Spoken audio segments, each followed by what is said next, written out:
Premier league ফুটবলে বর্তমান champion Bashundhara কিংসকে হারালো মোহামেডান, নিল প্রতিশোধ। চট্টগ্রাম আবাহনীকে হারিয়ে চমক দেখিয়েছে রহমতগঞ্জ। কাগজে কলমে মোহামেডানের চেয়ে ভালো দল বসুন্ধরা কিংস।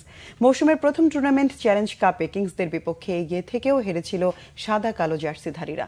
কুমিল্লার শহীদ ধীরেন্দ্রনাথ দত্ত স্টেডিয়ামে প্রিমিয়ার লিগের ম্যাচ প্রতিশোধের সুযোগে 10 জন নিয়েও সফল হয় আলফাজ আহমেদের দল।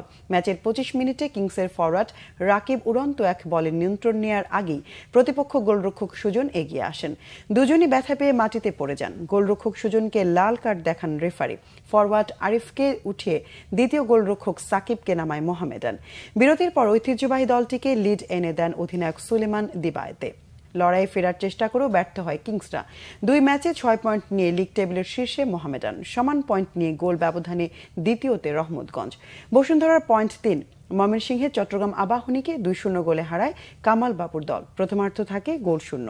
দ্বিতীয়ার্ধে 55 ও 68 মিনিটে দুবার বন্দরনগরীর দলটির জালে বল জড়ান নাবিব নেওয়াজ জীবন। লিগে এটি দ্বিতীয় হার চট্টগ্রাম আবাহনীর।